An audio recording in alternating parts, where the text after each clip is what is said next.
Assalamu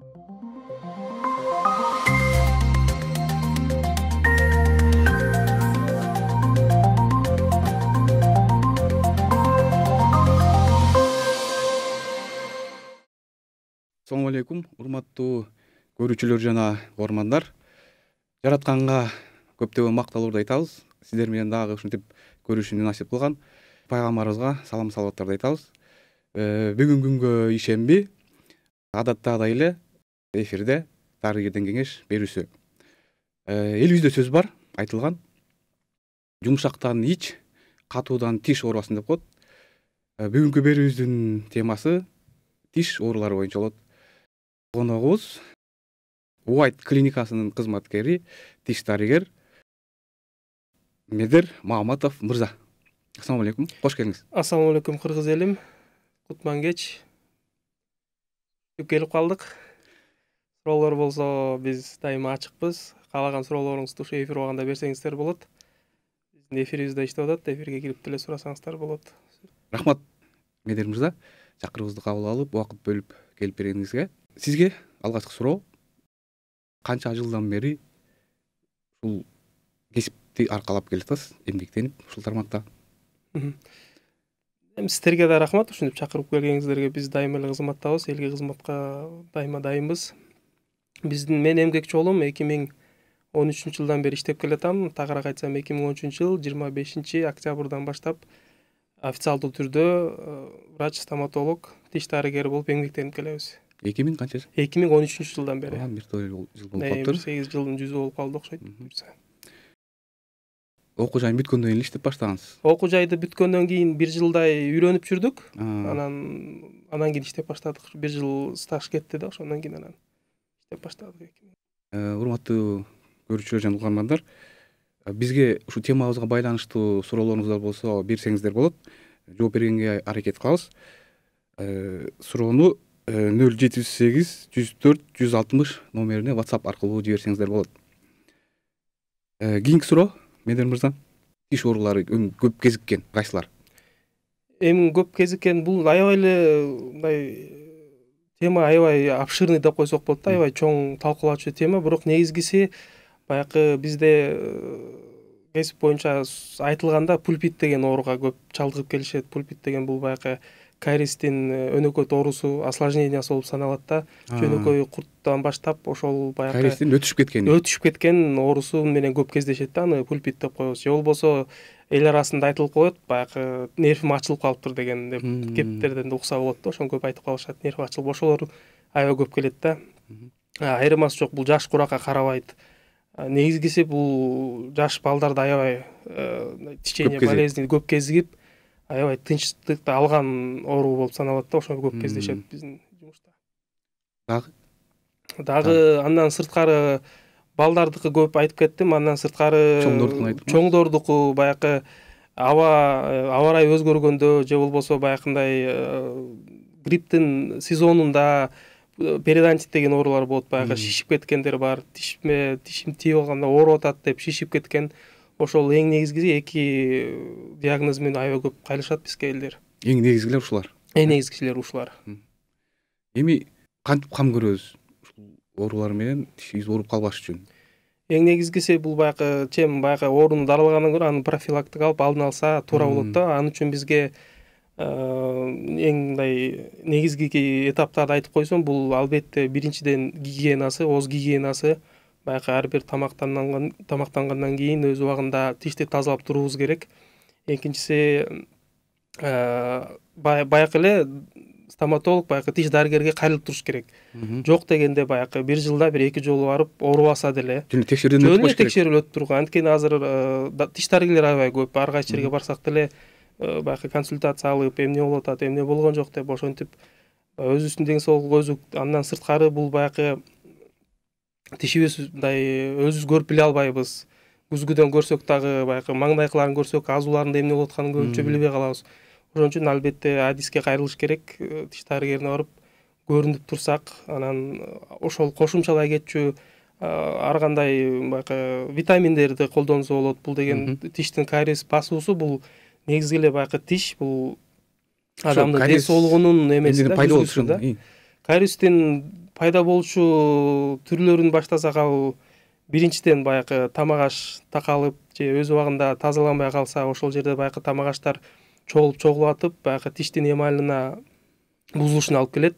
Ал эмаль бузулгандан кийин уже акырынан тиштин өзү баягы кариес, курт деп коебуз го эл арасындачы, ошол нерсе өнүгүп баштайт да, ошол нерсе анан алып келет да. Ошон үчүн тишти өз убагында жууш керек. Негизги баягы профилактика иретинде тиш дарыгерине убагында барып туруш керек. Ошолорду эле баягы карап турсак, өз убагында эч кандай кариес, эчтеке коркунучка алып келбейт да, эч кандай ооруга да алып келбейт. Эмаль дедиңиз, негизи эле тишибиз эмнеден турат? Мисалы, байтаптын санаганда бир нече түрү болот да. Анан эң негизгиси, эң катуу бул эмаль деп коет да. Биз баягы окуп жүргөндө бизге мугалимдерибиз айтып калчу эле, бул эмальдын катуулугу баягы эле алмаздан кийинки эле катуулукка ошого эле уступать этпесе, андан сырткары аябай катуу болот экен да. Катуу болот. Андан сырткары тиш ушунун эң сырткы катмары бул эмаль. Эмаль. Андан кийин уже жумшак катмарлар кетет. Ал деген баягы эмаль, дентин, ушинтип бөлүнүп 3-4 слойдон турат да, бөлүктөн турат. Сөөк түбүнө киреби тишибиз? Кандай? Сөөктү негизи баягы жаак сөөктө периодонт деген нерсе болот. Бул баягы жашоодо колдонуп жүргөн марля сыяктуу нерселер болот. Ошол тишти кармап турат. Ошондон баягы кээде болуп калат да, баягы шишип кетти, тишиме тиш тийгенде ооруп атат деген, ошол негизгиси ошол периодонт деген баягы тишти кармап турган атайын жипчелер сыяктуу болот да. Ошол жабыркап баштайт. Ошол нерсе ириңдегенде анан шишип пайдап, ошол кармоочу связочный аппарат болуп саналат да. Ошого доо кетсе, анан ириңдеп баштайт да тиш. Тиш негизи өзү сөөктөн сырткары ошол периодонт кармап турат. Тиш баягы өзүңүздөр да байкап көрсөңүздөр, дайыма эле бекем турбайт да. Ал баягы акырынан өзүбүз тиштеп көрсөк, баягы амортизация берип турат да. А ошол амортизацияны берген нерсе ошол периодонт деп коет да. Ошол нерсе кармап турат жаак сөөктүн ичинде. Андан сырткары цементтен дагы слой болот. Аны майдалап кетсе, аябай баягы терең кетсе болот да негизи. Аябай баягы тиш болгону менен, бирок бул орган, кадимкидей эле орган сыяктуу ар кандай бөлүктөрдөн турат. Баягы эле ошол оорутуп аткан баягы нерв дагы жайгашкан ошол тиштин ичинде эле. Ошол нерв аркылуу кадимкидей кровообращение, кан айлануу системасы кадимкидей жайгашкан болбосо бир эле тиштин ичинде. Ушул жерден да бир суроо келип чыгат. Медер мырза, сиз ошо окуп жүргөндө аябай эле адамдын организм түзүлүшүн деле жалпы деле окуса керек экен, бир гана тиш деле эмес туурабы? Ошондо кандайдыр бир ойлор келдиби? Мисалы, биздин организмибиз өтө эле уникалдуу, анан татаал түзүлүш экен да. Бир сизде кандай ой болду ошондо? Ооба, бул баягы биз мектеп курактан өткөндөн кийин эле, бул медицинага келгенден кийин эле эң негизгиси мага бул эмеси, кандай десем, ответственность, жоопкерчиликтүү мамиле кылыш керек экен да. Андан кийин анатомия деген жалпы эле бүт курстарды окуп чыгабыз. Жалпы бүт медицинага тиешелүү бүт курстарды окуп чыгабыз да. Анатомияны окуп чыкканда эле аябай кызыктуу болду. Мага мисалы окуп баштаганда эле кызыктуу болуп, анан тишти уже өтүп баштаганда аябай кызыктуу болду, потому что ар бир, мисалы биз оозду ачып карасак, жөнөкөй адамга баары бирдей эле көрүнөт экен да. Жалпылап алганда бирдей көрүнөт. Андан сырткары ар бир тиштин өзүнүн функциясы бар экен. Көрсө, аны биз мисалы мен бирок байкачу эмесмин да. Андан кийин окуп баштагандан кийин байкап, кызыгып, ар бир баягы бул единый система болот экен, жалпы бир система болот экен да тиштин катары. Ошодон кээде болуп калат да, жулунуп калса же болбосо өз убагында дарыланбай калса, бир система баягы общий организмге, жалпы организмге сбой берет экен да. Туура эмес иштөөсүнө алып келет экен. Себеби дегенде жалпы организмге. Себеби дегенде ден соолуктун баары тиштен башталат экен, ооздон башталат экен. Көңүл буруш керек экен. Көңүл обязательно буруш керек, сөзсүз түрдө. Сөзсүз түрдө көңүл буруп, ошон менен кызыгып кеттик. Ошого чейин аз дагы эле баягы жумушумду сүйөм. Эң негизгиси жумушумду сүйөм.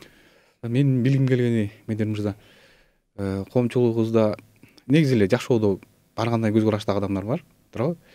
Мисалы, Кудайга ишенген, ишенбеген, атеист деп коебуз, туурабы?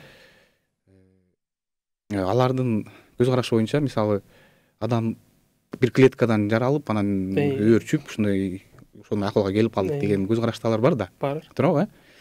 Анан ошондой бир агабыз менен сүйлөшүп калдык, ушундай көз караштагы. Анан ал ушинтип айтты, ушундай келип ошолго жетти деп. Анан мен айттым да, эмне үчүн ушундай токтоп калдык, дагы эле кете бербейт белек? Мисалы 5-6 көзүбүз болсо жакшы болбойт беле? 5-6 жүрөгүбүз болсо жакшы болбойт беле дедим да. Мисалы бир жүрөгүң токтоп калса, кийинки жүрөгүң иштеп кете берсе, өлбөй жашап кете бермек белек? Десем, бир кандайдыр бир факторлордун негизинде токтодук дейт да ушул жерге келипчи. А мен кайсы фактор десем, жооп таба албай койду да. Кайсы фактор негизинде ушул жерге токтоп калдык депчи. Мен айтайын дегеним, бул сиз айтып аткан жана өтө татаал организм, тиш тилинин эле канча функциялар тиякта бүт даже организмге байланыштуу дедиңиз а. Ушул тиштин эле бизге бир ооруларды пайда кылышы мүмкүн а. Тишибизде эмес, бир гана башка органдарыбызга дагы таасир тийиши мүмкүн экен да. Бул жерде эми баягы Куранда келет го, баягы өзүңөрдүн дене түзүлүшүңөргө эле жакшылап назар салсаңар, бир кандайдыр бир өтө кудурети күчтүү зат бар экенин билесиңер депчи. Ооба. Мен айткым келген ошол болуп атат да, Медер мырза. Ооба, албетте, ал жагынан бизге ден соолук негизи эле бизге аманат катары берилет да. Аны деген мен жуубай койсом, кылбай койсом өзү айыгат дегенден алыс болуш керек. Бизге аманат ал нерсе. Андан сырткары баягы биздин организмибиз өзү эле мындай кандай десем сигнал берет да. Мисалы тишиң жаңы ооруп баштаса, бир кезде ооруп баштайт. Ошол кезде баягы аң сезимге келиш керек, ооруп атат. Демек менин организмимде бир бөлөкчөлөр нерселер болуп атат. Тишим ооруп атса деп барыш керек да өзүнө. Кам көрүш керек. Негизи эле ден соолуктун баары тиштен башталгандан кийин башка органдарга салыштырмалуу бул баягы оорусунун белгилери анык, так. Андан ошон үчүн барып өз убагында көргөзүш керек. Рахмат, Медер мырза. Мен көрүүчүлөргө жана угармандарга дагы бир кайрылып кетейин. Тиш оорулары боюнча сүйлөшүп жатабыз. Бүгүн бизде конокто White клиникасынын кызматкери Медер Маматов мырза. Анын номерин да айтып коелу, жеке кайрыла турган болсоңуздар 0709 62 10 62 номерин чалсаңыздар болот. Бул жеке кайрылуу боюнча. Азыр бизге сурооңуздар болсо 0708 104 160 номерине кайрылсаңыздар болот. Сурооңуздарга Медер мырза жооп бермекчи. Анан улантсак, Медер мырза, жанагы жуу боюнча айттыңыз, жакшы убагында жууш керек деп. Тиштичи канча маал жууш керек негизи бир күндө? Негизгиси мындай так айтуунун дагы бул жерден мындай айтыш туура эмес болуп калат, бирок айтылат. Ар бир тамактангандан кийин жууп туруу кажет экен. Ошондо биз мисалы канча жыл тамактанабыз го турубуз азыр эртемденки, анан да эмне деп коет, обедке чейин. Обедке чейинки ланч деп коет балким. Ошол эми ошон канча болуп калат бир күндө? Бир 3 же 4 жолу болуп калат эң негизгиси. Тамактангандан кийин. Ошондо жууш керек сөзсүз. Сөзсүз түрдө. Себеп дегенде биз баягы анча-мынча баягы тамак аш жегенден кийин же болбосо андай мүмкүнчүлүк жок болуп калса, мисалга алсак тамактангандан кийин катуу жашылча жемиштерди колдонуп да койсок болот, же болбосо атайын тиш чайкоо каражаттары бар, ошо менен деле колдонуп турсак болот. Эгерде дайыма эле баягы тиш жуучу паста, щеткабыз жаныбызда жок болсо, балким тамактангандан кийин сайвис жеп койсоңуз болот, алма жеп койсоңуз болот. Ал да болсо баягы тиштин аралыктында калган тамак аштын чыгып кетишине өбөлгө түзүп берет да. Ошондой нерселерди колдонсок деле болот.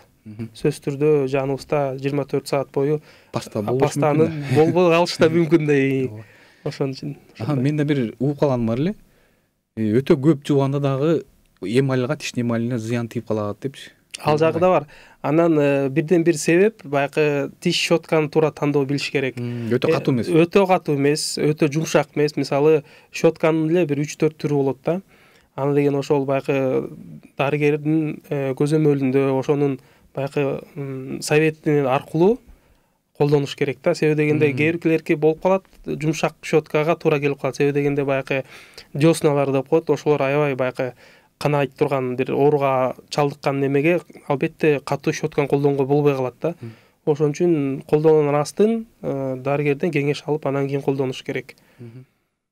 Жана сиз жогоруда айттыңыз, кариестин пайда болушунун себептеринин бири тамактын калдыгы тиште кала бериши мүмкүн деп, туура? Болот. Анткени бул жанакы тишти тазалоонун өзүнүн ыкмалары бар. Мисалы азыркы ыкмаларын кененирээк айтыңыз. Азыр 21-кылым болуп, интернет баарыбызда бар, уюлдук телефондорубуз баарыбызда бар. Ошол жактан деле мисалы кызыгып караса өзүнүн техникалары бар. Кааласаңыз баягы сүрөт түрүндө, кааласаңыз баягы видео түрүндө, ошолор албетте башында кичине баягы көрүнүш кыйыныраак болот, бирок эгерде ошону дайыма кылып ошол баягы көйнүп калсак, көптөгөн баягы кариестерден сактанып калабыз да. Тишти туура жууш керек. антпесе керикилер айтып калат, мен деген тигили пастаны алып полный ар бир жууган сайын аябай көбүртүп жуймун, ошол туурабы деп кайрылгандар болот да. Эң негизгиси туура щетканы тандаш керек. Биринчи, андан кийин мисалыкы атайын тиш каражаттары бар, баягы зубная нить деп коебуз, флосс деп коет, же болбосо ошолорду баягы тиштин аралыктарыны тамак жегенден кийин балким тиш жуулбай калса дагы тиштин кычыктарын атайын тазалап койсо да ал дагы жакшы нерсе. Андан сырткары айтып кетчү нерсе жанакы зубная эмелер бар го, зубочистка деп коебуз го, тиш чукугуч. Аларды менин баягы советим абайлап колдонуш керек да. Себеби дегенде ал деген жосуналарды, эттерин травмировать этип алышы мүмкүн. Балким ал же травмировать этип алсак, ал баягы ал жерге инфекция кирсе ооруга алып келиши мүмкүн, ооруга чалдыгып калышы мүмкүн. Ошон үчүн атайын өзүнүн жанакы тиш жипчелери болот, ошолорду колдонсо жакшы.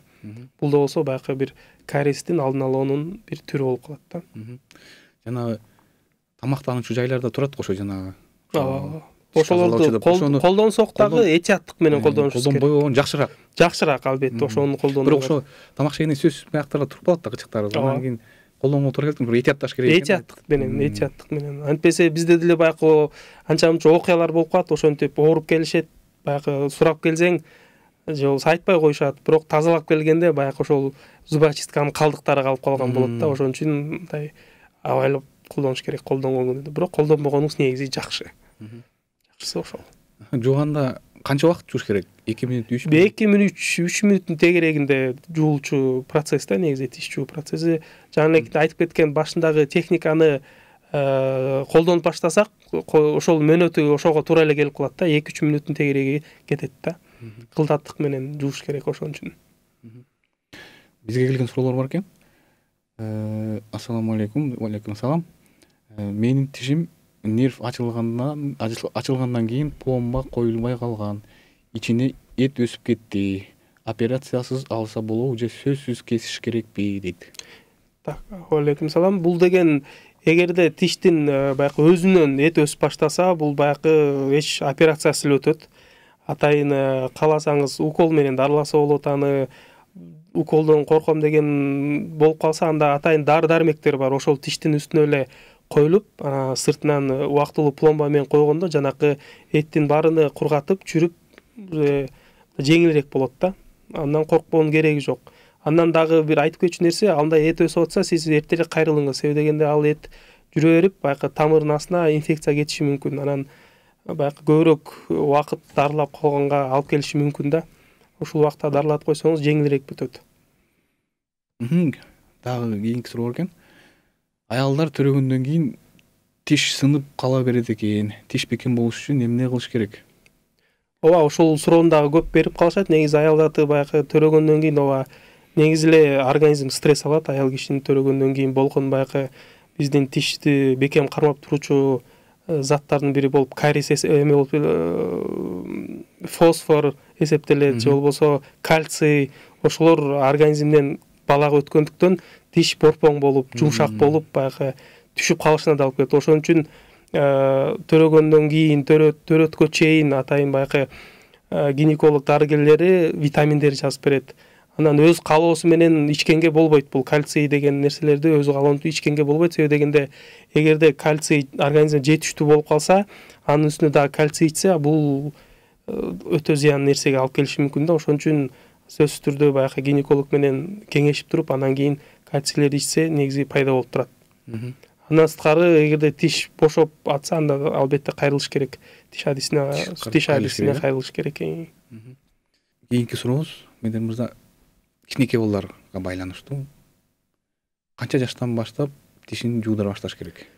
Тишти деген баягы кичинекей бала акылына кире электе деле үйрөтүп койсо болот. Баягы өзүбүз үлгү болуп, балким өзүбүз тиши жууп атсак, жөн эле жаныбызга коюп койсок, баягы ал кичинекей бала көргөнүн кылат да. Ошон үчүн акырынан ошол кезден бир 2,5-3 жаштан мындай үйрөтүп баштаса өтө жакшы болот да. Себеби дегенде ал көрүп, биз кылган нерсени көрүп жазап, ага жеңилирээк болот үйрөтүш. Андан сырткары азыркы кезде аябай жакшы тиш пасталары бар, атайын балдар үчүн даярданган тиш щеткасы бар, тиш пасталары бар, атайын байкы жутуп алса деле эчтеке болбойт, ал байкы таттуу нерселер кошулган, ар кандай даамдар менен колдонуп көндүрсө аябай жакшы негизи. 2,5-3 жаштан уже колдонуп башташ керек. Алар өзүбүз үлгү болушубуз керек экен. Албетте өзүбүз аларга мондай кыйнап эле алар дегендеге азыр көнбөйт го. Байкы өзүбүздүн үлгүбүз кылып, өзүбүз көргөзүп берсек жеңилирээк болот көнүшү. Мен жеңем бар эле. Балдарым жаңы тиш чыгып баштаганда эле щетка алып жуудуруп баштаган да. Туура. Жаңы тиш, эки тиши маңнак тишип баштаган элечи. Анан баласы, агам баласы. Булам эле сурай берчи да. Мага пастаны алып келечи, тишимди жууйм деп элечи. Анан апасы сүйүнөт да. Карачы мен кандай таза депчи. Анан көрсө сиз айтып аткан жана пасталар ар кандай жакшы пасталар болуп кетпесиз. Сонун даам экен да пастаны. Жөн ошого жеген кызык көрчү экен да. Паста жейбеш экен да. Ошо анан бирок жакшы мен байкаганымча ошол агам балдарын тиштери жакшы азырчы. Анан ошо менен тең курактуу ошо тиштери бузула баштаганын байкадым да. Анан бир себептери ошол деп ойлоп калдым. Бир себептер албетте баягы кичинекей балдар жакшы кийинен баштап таза сактап баштаса негизи жакшы. Андан дагы бул баягы кариестин, начар тиштин болушу дагы бирден бир баягы генден дагы көз каранды болуп калышы мүмкүн. Мисалы ата энесинин бир тарабы, атасы же апасы балким тиши ойдогудай эмес кичине начарыраак болсо, ошол баласына өтүшү дагы мүмкүн. Андай нерселер дагы бизде кездешет да. Анан эле ошол алдын ала баягы тиштерине кариес, курт түшпөш үчүн жаш балдарды атайын профилактика иретинде аргинат серебра деп коет. Серебрение же болбосо эл арасында көп колдонулган сөздөр да. Ошол нерсе менен атайын бул суюктук болот. Жаңы чыккан тиштерге ошол суюктуктан нанайсыз этип койсо, сүйкөп. Ошол баягы как бы неме барьер сыяктуу болуп, бир бөлүк болуп, баягы кариес түшүнө каршы колдонулат да, ошол нерсени да кылып койсо болот. Жана ген боюнча айтып калдыңыз. Дагы ошо өзүм жакындарыма мисал алып кетейин. Тиги атам 79-да каза болду. Бирок ошо өтө картайганга чейин тиш таптаза жүрдү да. Таптаза бүтүн. Көптөр жууганын көрчү эмесмин негизичи. 2 мал, 3 мал жууп аткандарды көрчү эмесмин да. Бирок бир билгеним ушу таттуу жеч эмес. Таттуу конфеттерди жеч эмес көп. Анан меники бирок эрте эле кетти. Анан туура апам тиши эрте түшүп, мен апам 11 тууганбыз, көп төрөгөн, тиш эртерээк түшүп, анан биздики дагы ошо азыр өзүм жон терим менен сезип жатам тиш маселелерин. Бул жакта да эме да, ооба азыркы деген мурдакы кишилердин баягы жеген азыктарында азыркыдай кошумчалар аз болчу да, себеби дегенде алар баягы таза нерселерди жейчи. Азыр биз жеген баарын химия ал деле барып баягы организмге таасир этет экен. Кете болуп калат, ооба, тишке в целом баарын таасир этет. Ошондуктан баягы көп эле угуп калам мен дагы ошо. Илгерки адамдар баягы тишин деле кээде эстесе жууйт, эстесе жуубай коет, бирок тиштери жакшы болгон деген дагы андайлар да кездешет. Акыры азыркы кезде деле ошол баягы генетикасына берилип калат экен, баягы аябай жакшы карап жүргөндөй, болбосо ачык эле айтат, тишти жуубайм же болбосо тишти стоматологко мен 2-3 жылда бир барсам бардым, барбасам жок деп, бирок тиштери жакшы акыбалда болгондору кездешет албетте. Дагы суроо келиптир. Кичинекей балдардын тишин жууса деле жыт чыга берет. Ал эмне себептен болушу мүмкүн? Бул жакта жыт чыгуунун бирден бир белгиси болуп, бул таза эмес го. Көрүш керек, кылдаттык менен карап чыгыш керек. Себеби дегенде тиштен жагымсыз жыт чыгат. Андан сырткары болуп калышы мүмкүн, ашказан оорулары балким ошондон дагы жагымсыз жыт чыгып келет. Аны баягы карап көрүш керек. Биринчиден баягы тиш дарыгери кеңеш берет. Андан сырткары эгерде тиштерин баары соо болсо, анда уже ашказан ооруларына байланыштуу адиске кайрылып кеңеш алса болот. Кичинекей балдардын тиши боюнча сүйлөшүп атканбыз. Ошону улантсак кайра. 7 жашынан кийин түбөлүктүү тиш чыгып баштайт, Ооба. Бирок ага чейин жанагынтип тиште маселелер пайда болуп калган болсо, ошону кийинки таза тиш көтөбү же тазалап жасатыш керекпи, тазалаш, ошо кайрылыш керекпи дарыгерге, тиш дарыгерге же түбөлүк тиш чыкканда таза тиш чыгабы? Жок, бул деген азыркы сүт тиш деп коебуз, же болбосо молочный тиш деп коебуз. Бул эң биринчи маңдайкы тиштер чыгып баштайт. Эң биринчи болуп маңдайкы тиштер чыгат, андан кийин азуу өмүр бою кала турган тиштер 6-7 жашында чыгып баштайт. Албетте анын ага чейин деле тиштери начар болуп калса, колдон келишинче акыркы убакытка чейин эме сактаганга аракет кылыш керек. Себеби дегенде мөөнөтүнө мурда тиш жулунуп кетсе, түйүндөгү жаткан түйүлдүк же болбосо зачаток деп коебуз, ал мөөнөтүнө мурда чыгып алат. Андан кийин жаак сөйөктү алуу үчүн орун жок болуп калат. Ошондон да баягы тиштин туура эмес баягы уруу тиштер деп коебуз биз, баягы бизге ошентип келишет. Ошондой болуп кетиши мүмкүн. Анан сүт тиштерин жакшы караса, негизи өмүр бою кала турган тиштер да жакшы чыгат. Бул факт да. Ошо сүт тиштери жакшы караса, сүт тиштерди обязательно жакшы караш керек. Сөзсүз төөлүк тишке төөлүккө албетте влиять этет, ооба, таасир этет. Көңүл буруш керек экен буга ата-энелер. Ооба. Бизде суроо бар экен. Тишти агартуунун зыяны жокпу дейт. Тишти агартуу дегенде бул жерде эки түрү болот. Бул баягы профессиональный чистка деп коет. Ал болсо баягы налет таштарды кетире турган атайын процедура. Андан сырткары, эгерде ал өң сизге дагы эле жакпай турган болсо, атайын химиялык жол менен агартса болот. Анын ден соолукка деле баягы өтө зыян деп айтыш кыйын, бирок анын өзүнүн негизи диетасы болот, тишти агарткандан кийинкиси. Ошол эле кичине кыжалат кылбаса, айтпесе ден соолукка эч кандай зыяны деле жок. Агартуунун.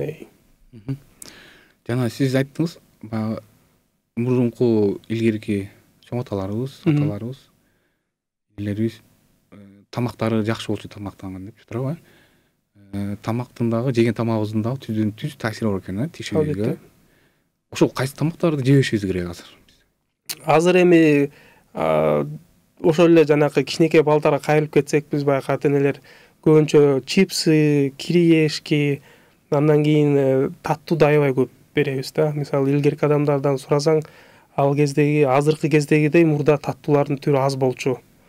Ошол таттуу деми баягы такыр бербей койбош керек. Өз убагында берип, андан сырткары балким таттуу жегенден кийин чайкап койсо, баягы тиштин аралыктарына таттуу нерселер калбаса, анда көпкө чейин жетет. Анан негизгиси баягы сүт азыктарын көбүрөөк беришибиз керек балдарыбызга. Анткени алар өсүп келаткандан кийин баягы кариестин түшпөшүнө дагы сүт азыктары жардам берет. Каймак баягы жесе жакшы да. Сүт азыктары негизи эле жакшы болуп эсептелет да. Чоңдор үчүнчү? Чоңдор үчүн кариес түшпөө үчүн дедиңиз, негизи эле ошо тиште маселе пайда болду. Маселе тамак тарабында да, ооба, ичип жеген ошо эмне ичип жегени катуу нерселерден абайлаш керек. Баягы кээбиркилер болуп калат, мен жаңгакты тишим менен эле чагып жейм. Ошол нерселерден абайлап эле баягы эле ошол тиштин эң эле ошол бир келип чыгышы ошол туура эмес тишти жуугандан эле негизгиси болуп чыгат да. Эгерде өз убагында гигиенаны сактасак, эч кандай баягындай проблемалар болбойт. Бирок жанагында оолак болушубуз керек. Тишибизден эле ошо жаңгак чагып койгондо андан алыс болуш керек. Албетте, бул деген тиш деген бизге жашоодо эки жолу эле берилет негизи. Бири баягы сүт тиш болсо, экинчисин уже жакшылап баягы өзүбүз баягы жакшылап карабасак, эч кандай азыркы салынып аткан тиштер өзүнүкүнө жетпейт да. Ошон үчүн кылдаттык менен мамиле кылышыбыз керек тишке. Аябай керек нерсе. Аны баягы кичине жашыраак кезде сезилбеген менен баягы кичине улгайып убакыт өтүп баштаганда ар бир тишиң балким жулунган тиштердин кадырын, баркын сезип баштайт экенсиң. Ай, ушул мен жаш кезимде ушуну кылбай эле койбой, балким жаңгак чагып жүргөн. Андан сырткары бул баягы көп эле элдер семечканы дагы абайлаш керек. Бул баягы маңдайкы тиштин көркүнүн бузуп коет. Ошону дагы абайлап. Андан сырткары анда деген канча деген чаңдар бар, мисалы. Ошол семечканы дагы абайлап. Семечканы чагышыбыз. Семечканы азыр мисалы семечканы өзүбүз каалап атсак, азыр дайыны, чагылганы бар, данектери, ошону деле сырты жогартылган. Ошону деле мындай тамак азык кылып колдонсок болот да. Сөзсүз түрдө баягы чаккандан алысыраак болуш керек. Бул маңдайкы тиштерди бузулушуна алып келет. Анан маңдайкы албетте адам көркү болгондон кийин тишти абайлаш керек семечкалардан. Кичине эле бир нерсе болсо сууруп жибербей, болушунча өзүн сактап калганга аракет кылыш керек. Албетте, мисалы бул тишти суургандан кийин ал тиш уже ордуна эчтеке койгон күндө деле өзүнүкүнө жетпейт биринчиден. Экинчиден анын калыбына келтириш үчүн болуп калат, кошуна тиштерин өгөлөш керек болуп калат.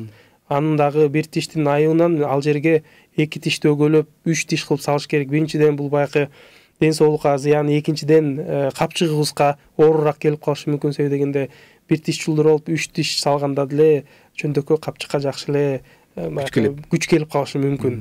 Ошон үчүн колдон келишинче сактаганга аракет кылыш керек. Жулгандан алыс болуш керек. Кичинекей гана мүмкүнчүлүк болсо дагы сактаганга аракет кылыш керек. Тиш дарыгерлердин арасынан мындай кезиксе керек, баягы акчанын аркасынан куугандар сактап калууга мүмкүн болсо деле жулуш керек экен, ордуна салыш керек деп. Андай да кездешет. Бул жакта бир четинен балким ооба баягы тиш дарыгеринин аш көзчүлүгү да болушу мүмкүн. Экинчи маселе баягы айыл жергесинде мисалы ушундай болуп калат. Кээде болот, баягы тиш бир күндө бүтпөй калат. Анан кийин эртең бүрсүгүнү деп 2-3 посещенияга бөлгөндө ал киши келбей коюшу мүмкүн. Ошон үчүн дагы тиш жулуп кетиши мүмкүн да. Ошону дагы эске алып коюш керек. Балким айыл жергесинде баягы жумуш көп эмеспи?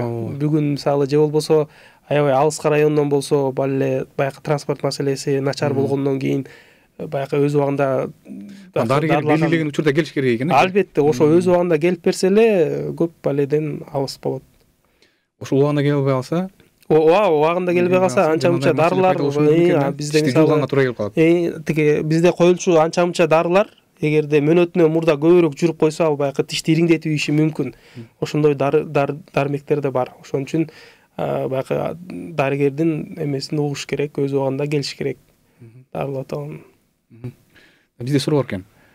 Ассаламу алейкум, саламатсыздарбы? Алейкум салам, саламатчылык. Брекет боюнча айтып берсеңиз, зыяны жокпу? Брекеттин түрлөрү бар деп уккам. Кайсы түрүн коюу эффективдүү? Брекеттер боюнча болсо, негизи эле бул баягы ден соолукка мындай зыяны деле жок. Көбүнчө өзү баягы тиштерин түзөө үчүн колдонуучу система брекет деп. Мунун негизги бир 4 түрү бар да. Биринчиси стандартный темирден жасалган түрү бар болот. Андан кийин керамический болот, ак түрүндө болот, дагы сафир деген түрүндө. Буну жалпылап келгенде булардын бүт барын бир эле максаты ал тишти түздөйт. Анан кичине элден баягы айырмаланып актарды койсо болот. Баягы кээ биркилер уялат. Кадимкидей уялат, мен брекетти көрүнбөгөндөй түрлөрү барбы десе, жаңы эки түрлөрдү колдонсо болот. Жалпысынан баарынын натыйжасы бир эле болот. Баары эле бирдей түздөйт.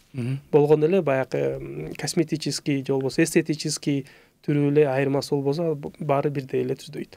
Сиз эмгектенген клиникада кандай кызмат көрсөтөсүздөр? Ошону айтып кетсеңиз. Биз баягы стоматология тиешелүү бүт кызматтарды көргөзөбүз. Баягы ошол эле брекет система менен кариестерди дарылоо, андан сырткары импланттарды урайбыз. Бүт кызматтарды эле аткарабыз. Рентген баары өзүбүздө, баары бир жерде башталып, ошол жерде эле бүтөт. Кызмат акылары кандай? Салыштырмалуу? Салыштырмалуу эл катары, орточо ба, аябай баягы арзан деп айтыш дегенде баягы биз баягы материалдарыбызга жараша баалар келип чыгат да. Мисалы биздики бул начар материалдан коюп койсок, бул өзүбүздүн эле баягы кадыр баркыбызды кетирет. Арзаныраак материалдар менен колдонсок, эртең салып түшүп калса, кадыр баркка шек келет. Ошон үчүн биз дагы баягы колдон келишинче жакшы материалды баягы элге баягы мындай жакыныраак кылып иштегенге аракет кылабыз. Азыр шаарыбызда көп клиникалар, ооба, албетте, аябай көп. Конкуренция күчтүү. Конкуренция күчтүү, ооба. Анан сиздердин клиниканын өзгөчөлүгү барбы? Ошол конкуренция тарабында бир аз мындай алдыга озуп кетиш үчүн ушундай ыкмаларды колдонушат да, мисалы конкуренция маселесинде турабы? Албетте, албетте. Өзгөчөлүктөр. Эми өзгөчөлүктө баягы келип эле мисалы тишке байланыштуу условияларыбыз жакшы. Андан сырткары тазалык жакшы деңгээлде, ар бир нерсе кылдаттык менен тазаланат. Баягы азыр оорулар аябай жугуштуу оорулар көбөйгөнүнө байланыштуу ошол жакка да биз басым жасап келатабыз да. Тазалыгына басым жасап келатабыз. Андан сырткары баягы сервисте коебуз. Ошого дагы көңүл бурабыз. Ошо менен баягы элге ыңгайлаштырып, баягы азыр деген баарыбыздын эле жумушубуз көп. Анан ар бир келген биздин эмебизге, кардар деп койсок болот да. Мен дарыланчу адамыбызга мүмкүнчүлүк түзүп беребиз. Запись кылып же болбосо өзү убагы кайсы бош болсо ошо менен отуруп алып баягы баарын обсуждать этип, кайсы убакта бош, кайсыга келет деп ар бир адамга баягы ыңгайлуу шарттар түзүп бергенге ошол дагы бизге мындай как бы эме сыяктуу да, фишка сыяктуу нерсе болот да. Ошол артыкчылыктарыбыз да бар да. Жакшы экен. Кийинки суроо. Менин тиштеримдин дүмүрлөрү эле калды, сына берип. Этине чейин көп тиштеримдин абалы жакшы эмес. Кандай жол менен жасап бере аласыздар? Баасы канча болот? Ошону да айта кетсеңиздер дейт. Дүмүрлөрү калса бул жерден албетте жакшы болот биз эгерде ошону көрсөк.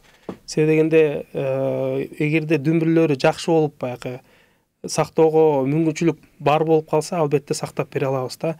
Андан сырткары аны көргөндөн сырткары дагы атайын ошол жанакы айтып кеткендей рентген аппаратыбыз менен рентгенге тартып, ошол тамыры эгерде жакшы акыбалда болсо, аны сактоого мүмкүнчүлүк бар. Албетте колдун келишинче сактаганга аракет кылып беребиз. Аны эми бирок биз баягы көргөндөн кийин так, анан суммасын дагы ошого жараша көрүп айта алабыз да. Ошон үчүн баягы консультацияга келсе болот. Ошо көрүп анан айтабыз. Учурдан пайдаланып, ошо өзүңүздүн бектеген клиникаңыздын дарегин, өзүңүздүн жеке номериңизди көрүүчүлөрүбүзгө, угармандарыбызга айта кетиңиз. Биздин жайгашкан дарегибиз Исанов көчөсү 94, чүй менен кесилишет. Байланыш номерлери 709 62 10 62. Кайрылсаңыздар болот, WhatsApp бар. Тиш маселесинде негизи эле мисалы улуттар арасында айырма болобу? Мисалы улуттар деп эле, мисалы материктерди койсокпу? Орто азиялыктар тетиги же болуп калат. Бул жакта мындай айырмачылык, мисалы мен байкоом боюнча, мисалы бизге Кытай элинин өкүлдөрү келген, мага бир нече Кытай өкүлү келген. Ошолордун мен байкасам тиштери биздикинен айырмаланып, баягы улгайып калган деле, жашын деле тиштер аябай жакшы экен. Болгону алар баягы гигиена начар колдонгондон баягы мындай эле таш деп коебуз, налет деп коебуз. Ошолор көп. Аны тазалагандан кийин баягы жаңы кечөөн чыккандай эле тиштери да. Алардын мен ойлойм баягы ошол жеген тамак ашы, рациону, жашылча, жемишке көп басым жасагандыктан жакшыраак болот деген ойго келдим да. Андан сырткары жанакы афроамериканец деп коебуз го. Мен сизге ошону айтайын деп аттым эле, ошону байкадым, алардыкы да тиштери аппак болуп турат да.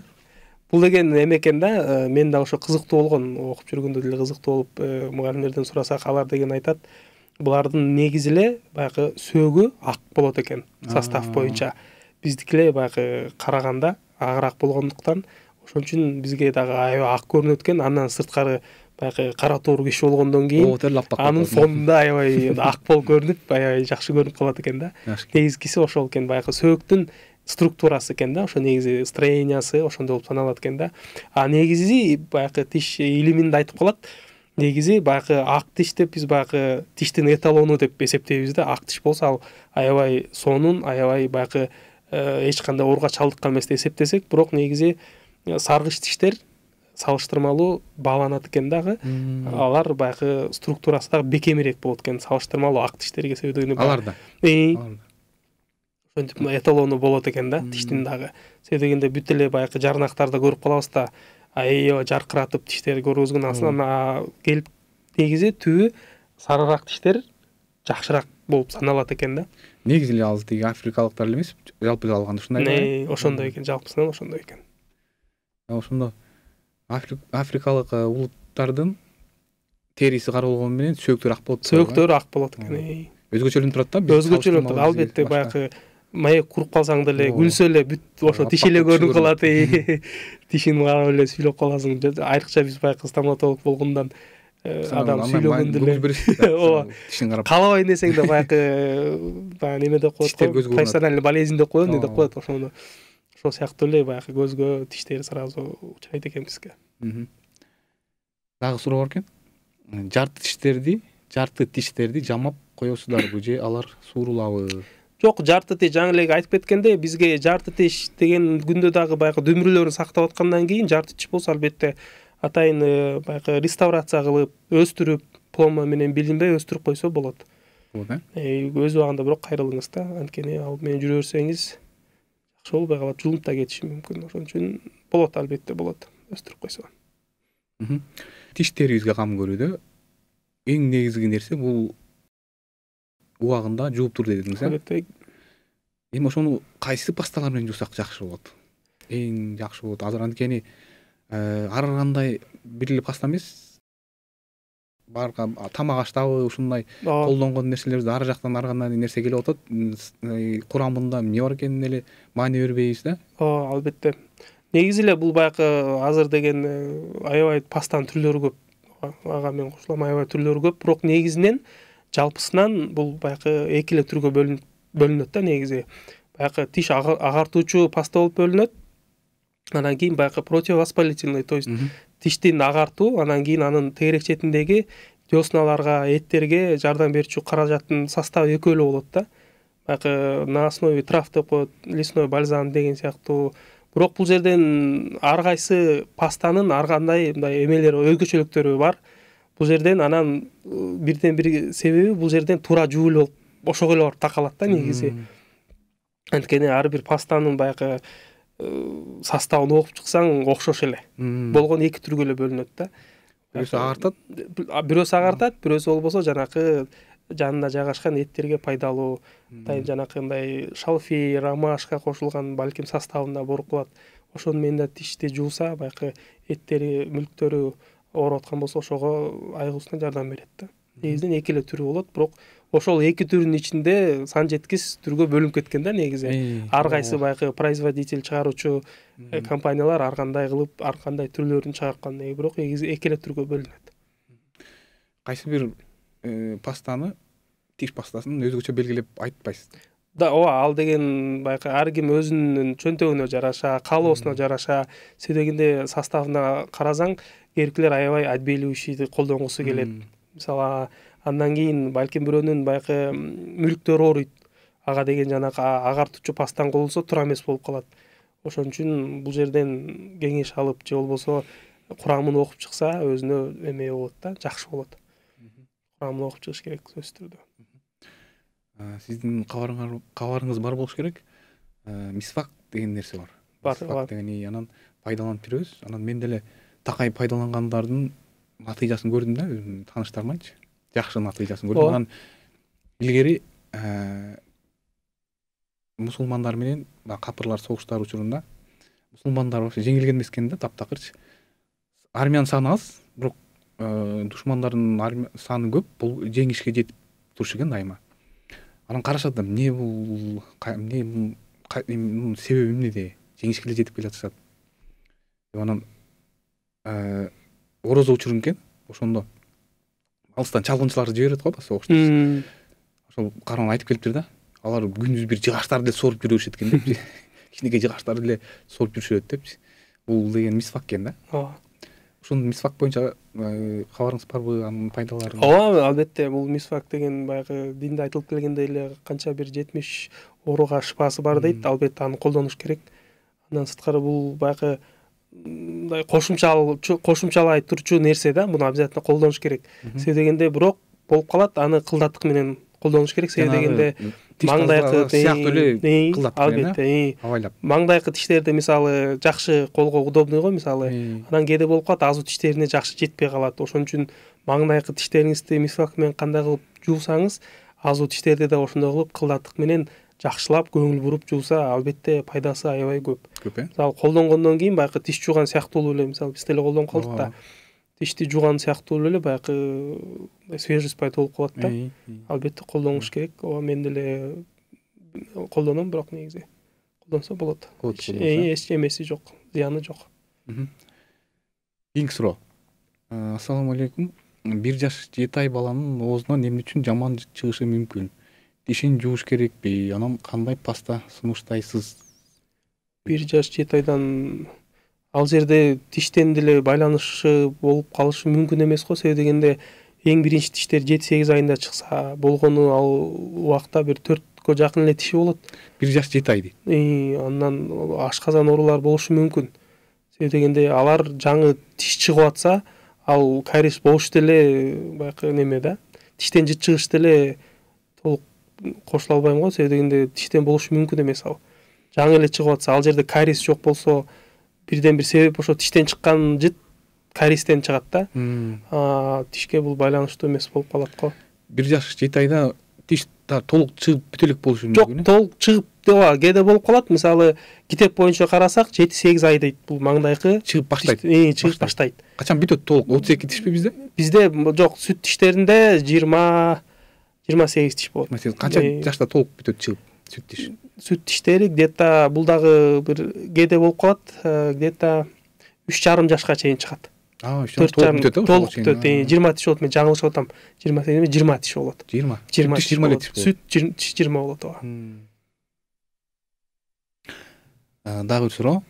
Тишимди чистка кылдырткам аппак болуп калыш керек беле же отбеливание кылыш керекпи? Тиш ооба жана башында айтып кеткенде эки эле түрү болот да. Бул баягы профессиональный чистка деген бул баягы налетторду гана тазалап бере алат. То есть баягы приобретенный нерселерди балким ошолорду эле тазалап бере алат да. Тиштин баягы өзүнүн өңүнө эле алып келе алат. Андан сырткары ак кылам десе, анда уже отбеливание да, жанакындай атайын эмелер бар, дары-дармектери бар.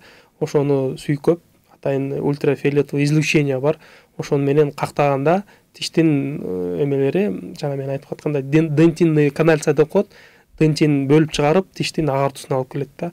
Бирок ал деле нерсе убактылуу нерсе. Мисалы, ал отбеливание кылганда деле 6 айдан 8 айга чейин эле сакталат жанакы эффект. Ошону кайра кайталап туруш керек же болбосо. Тиш биздин бир мүчөбүзгө кирет да туурабы? Кол, бут сыяктуу эле. Ооба. Карап көрсөк, мисалы адам карасак жашынакай эле бүт барды сонун, көзү баштары сонун, сүйлөшөйүн эле оозун ачсаң эле оозунун кармагында жана тиштери жок, арсайган, бир жамсыздык жаратышы мүмкүн экен, албетте, ооба.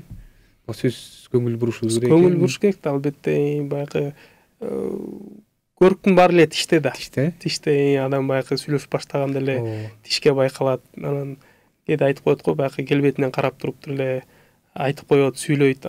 Кетип баратканда, коштошуп атканда сенин баягы ой жүгүртүңгө жараша ойдо калат дегендей да. Ошол эле эмне кийип жүрсөк, ошону биринчи байкагандан кийин баягы тишти да байкайт деген ойдомун да балким. Ошон үчүн тишке кам буруш керек албетте.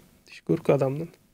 Жана айтпадыңызбы, тамактанган сайын жууп турса жакшы депчи, дайым эле ал мүмкүн эмес да, жаңызга чөнтөгүбүзгө паста салып, щотка салып жүрүбүз. Жана мисалы эртең менен кечинде жуусак, эртең мененки тамактан кийин жууш керек болду, ошондо белгилеп коюлган. Тамактан кийин. Турар менен эмес, көбүнчө биз турар менен жуубуз го, бет кол тишибиз да. Буну биз биринчи жөн эртең турганда, бет кол жууганда жөн эле оозду чайкап коюп, тамактангандан кийин, анан кийин жууш керек, Ооба, албетте. Бул баягы бизге илгертен баягы рекламалардан көрүп калабыз, тура калып эле тишин жууп анан тамак жеген. Ал негизи туура эмес болуп калат экен да. Себеби дегенде, бирок аларга деле толук кошулбайм дегендер бар экен да. Себеби дегенде мен турары менен тишимди жуумайынча. Тиштаргердин арасында Жок, тиштаргер эмес, бизге тишке дарыланып келгендер баягы эл арасында кошулбайм дегендер бар экен. Бирок турасы бул албетте тамак жеп бүткөндөн кийин жууса туура болот. Себеби дегенде тамак жегенден кийин ар кандай тамак аштын калдыктары калып калат. Ошол дагы жыт чыгарышы мүмкүн, жагымсыз. Ошондуктан же болбосо эртең менен турганда бир сер оозду чайкап туруп, тамактангандан кийин анан тишти жууса туура болот да негизи. Анан жатаарда албетте. Уктаардын алдында. Уктаардын алдында бет кол жуугандан кийин. Андан сырткары кээде болуп калат, мүмкүнчүлүк болбой же болбосо улам эле тишти жуубайм десе, атайын баягы тиш чайкоочу каражаттар бар. Аларды деле колдонуп койсо жакшы. Эртең менен турганда, мисалы кечинде колдонуп койсок, эртең менен турганда баягыдай жыт жок болуп калат. Ошону дагы колдонсо болот. Ошону колдонуп туруш керек. Жана мисвак жөнүндө айтып келаттым эле. Ошо мисалы түшкү тамактан кийин, дагы башка учурларда тамактанып калганда мисвак менен тазалап койсок жакшы болот. Болот, ал деле. Мисалы салыштырмалуу эчтеке кылбай койгондон жок дегенде мисвак колдонуп койсок жакшы болот атпайбы. Бирок мундагы этияттык менен. Ооба, албетте, этияттык менен, кылдаттык менен. Биз кээде болуп калат да, көрүнчү 4 тишибизди тазалап коюп, азын унутуп коюп атпайлыбы. Ошон үчүн азууларды дагы жакшылап, сырткы бетин, ички бетин жакшылап тазалап турсак жакшы болот. Дагы бир суроо бар экен. Кызым 3 жашта, маңдайкы тиштери курттагансып жатат. Кандай кылсак маңдайкы тиштеринин түптөрү бүтүп калыптыр, толук батпай калса керек. 3 жашта болсо неме болду, жана айтып кеткендей, атайын баягы аргинат серебра деп коет. Ошол нерсе жаңы курт түшүп келатканда ошо менен сүйкөп койсо, ошол баягы түшкөн кариести токтотуп коет. Ал баягы күйгүзгөн сыяктуу болуп калат да. То есть баягы кариес келип ошо боюнча токтоп калат ошол процессчи. Анан дальше жүрө берсе болот. Анан ошол процедураны неме серебрениянын ар бир 6 ай сайын кайталап турса жакшы. Анан аябай эле баягы ал деле баягы өтүшүп кеткен учурда болбой калат аны колдонгонгочу. Анда уже толук түрдө дарылап чыгыш керек, реставрация кылып, баягы тиштин формасына келтирип чыгыш керек. Анан профилактика иретинде ошол нерсени колдонуп турса аябай жакшы. Болгондо эле бир эле кемчилиги бар, ал баягы ошол нерсени сүйкөгөндөн кийин тиштин өңү кичине карарып калат да. Болгону кемчилиги эле ошол, бирок кариести токтотот. Ошону колдонсо жакшы профилактика иретинде. Медер мырза, бизге берилген убакта билинбей эле соңуна келип калыптыр. Сизге эркин микрофон, ушул темага байланыштуу жыйынтыктоо иретинде угуучуларыбызга, көрөрмандарыбызга бир кайрылуу кылып койсоңуз болот. Рахмат. Эмне биз айтып кеткендей, бул жерде айткан нерселерди дароо жазабастак дагы акырынан ошого келип, тишибизди жакшылап өз убагында тазалап, жууп, тиш дарыгерине барып, ден соолугубузга кам көрөлү. Ошону айтып кетмек элем. Анан өз убагында кеңеш албетте бул баягы профессионалдар бериши керек. Негизи тиш дарыгерлерине барыш керек. Анткени кээ биркилер болуп калат, тиги кошунамайт деле, бул кошунамайт деле деп. Ошон үчүн тиш дарыгерлерине өз убагында барып турсаңыздар, ден соолугуңузга кам көрсөңүздөр, бул баягы аябай жакшы нерсе болот. Сизге чоң рахмат, Медер мырза. Убактыңызды бөлүп бизге келип бергениңизге, сизге дагы ден соолук каалайбыз. Ишиңизде ийгиликтер болсун. Рахмат, сизге да чоң рахмат. Урматтуу көрүүчүлөр жана угармандар, бүгүнкү берүүбүз соңуна чыгып калды. Бүгүн тиш оорулары боюнча сүйлөштүк. Коногубуз White тиш клиникасынын кызматкери Медер Маматов мырза болду. Бул клиника боюнча кызыксаңыздар, шаарыбыздын Исанов жана Чүй көчөлөрүнүн кесилишине жайгашкан. Медер мырзанын номери 0709 62 10 62 0709 62 10 62. Биз болсо сиздер менен кийинки эфирлерден жолукканча, Кудай буйруса, жолукканча коштошобуз. Ден соолугубузга кам көрөлү, оорубайлы. Кайрадан эфирден көрүшкөнчө сак саламатта болуңуздар. Ассаламу алейкум.